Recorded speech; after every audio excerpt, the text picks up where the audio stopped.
Brought to you by Agilus Diagnostics.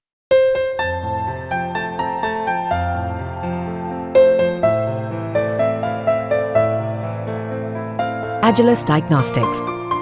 Rahul से मुझे अब, मुझसे तो खैर बड़े राहुल गांधी से मुझे अब उम्मीद ठीक ठाक है अभी, क्योंकि इनकी उम्र बहुत कम है, 52 साल के लगभग हैं। इतने ही योगी आदित्यनाथ हैं। तो मेरा अपना मानना है कि आज से 10-15 साल बाद हम इन दोनों को पीएम के रूप में देखेंगे, कभी ना कभी। योगी आदित्यनाथ और राहुल गांधी अलग अलग टर्म में, क्योंकि बहुत ऐसे नेता हैं नहीं जो 15 साल बाद होंगे और जिनकी परफॉर्मेंस बहुत अच्छी चल रही है। इस बार जो रिजल्ट आया उससे कॉन्फिडेंस बढ़ा भी होगा राहुल गांधी का, और मुझे लगता है कि जनता ने कुछ हद तक इनको एक सीरियस और अच्छा नेता मानना शुरू कर दिया है। अगर वो ट्रैक न छोड़ें तो 2034 के आसपास या शायद 29 में लॉटरी खुल जाए तो। Consistency is important. एक एजुकेटर तो हमेशा ये कहेंगे, यस, है ना? मोदी जी तो मोदी जी हैं। मैं जनरली ये फील करता हूँ कि एक तो उनकी एनर्जी का लेवल कमाल का है। हाँ। 75 की उम्र में, 74 की उम्र में इतनी एनर्जी, हम तो 50 में उतनी एनर्जी में नहीं रहते हैं।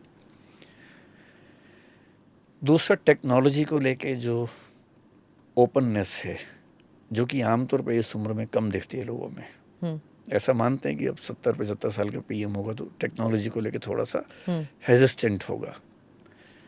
ये नहीं है, युवाओं से ज़्यादा बेहतर उस पर समझ रखते हैं। फिर दुनिया भर के नेताओं से जिस ईज़ के साथ बात करते हैं, जो बार्गेनिंग स्किल्स डेवलप हुई हैं वो शानदार हैं। इंफ्रास्ट्रक्चर पे डेवलपमेंट बहुत बेहतरीन है। मैं सब बातें फैक्ट्स के बेस पे कह रहा हूँ। आप जिस पे बात करेंगे फैक्ट्स मेरे पास, क्योंकि मैं पढ़ाता ही हूँ ये सब चीज़ें जी। मैं फैक्चुअल बेसिस पे कह रहा हूँ। और कुछ चीज़ें कहनी हो तो आर्टिकल 370 जैसे बड़े फैसले हर पीएम नहीं कर सकता, इन्होंने किए हैं। उसके लिए बहुत दम चाहिए। जब 2014 से लेकिन अगर मेरा कोई मिल रहा, मैं आज तक मिला नहीं उनसे। मैं तो किसी से भी नहीं मिला हूँ जितने चेहरा पे देखा है। आज तक नहीं मिला हूँ। सच में? हाँ, मैं सच में नहीं मिला हूँ। अच्छा। मैं किसी से, मतलब आज से 2 साल पहले तो मुझे शिकायत थी कि मैंने किसी को देखा भी नहीं है।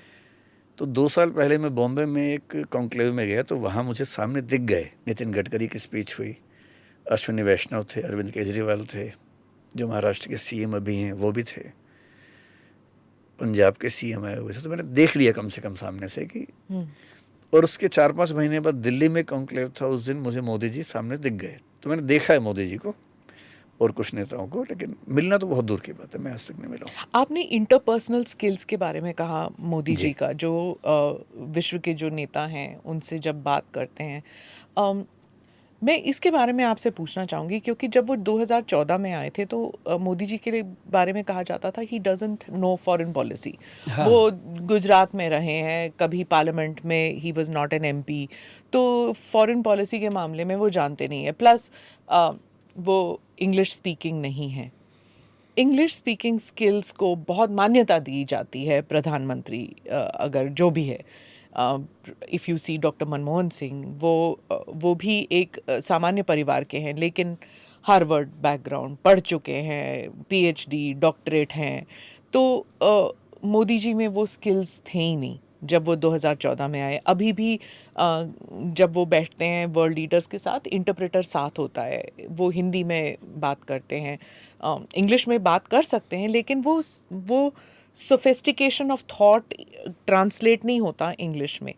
आप क्या समझते हैं कि वॉज दैट अ नेगेटिव जब वो प्रधानमंत्री बने? हिंदी मीडियम या हिंदी स्पीकिंग स्किल्स से इंग्लिश स्पीकिंग स्किल्स, वो कहाँ तक इज़ अ बैरियर?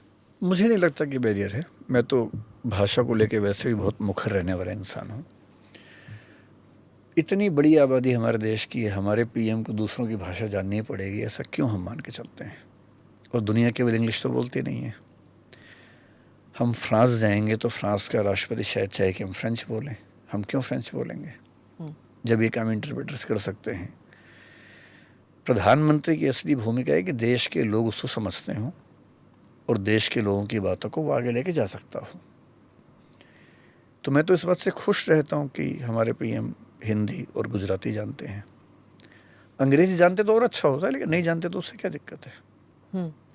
अंग्रेजी नहीं जानने से आज तक ऐसी क्या कमी आ गई उनके काम में, और फॉरेन पॉलिसी नहीं जानते तो ठीक है। एक प्राइम मिनिस्टर 70 मिनिस्ट्रीज कैसे जानेगा? कई मिनिस्ट्रीज नहीं जानते। मनमोहन जी बहुत पढ़े लिखे थे फाइनेंस की दुनिया में, पर कल्चर पे शायद ना पता हो उनको। ऐसी कई चीज़ें होंगी, स्पोर्ट्स पे नहीं पता होगा, तो उसके लिए और मंत्री हैं और सेक्रेटरीज हैं, एक्सपर्ट्स हैं। तो फॉरेन पॉलिसी उनको बताने के लिए फॉरेन सेक्रेटरी हैं। आईएफएस सर्विस में इतने ऑफिसर्स हैं, वो किस लिए हैं? तो पीएम को अंग्रेजी नहीं आती है, ये निरर्थक बात है, मीनिंगलेस बात है।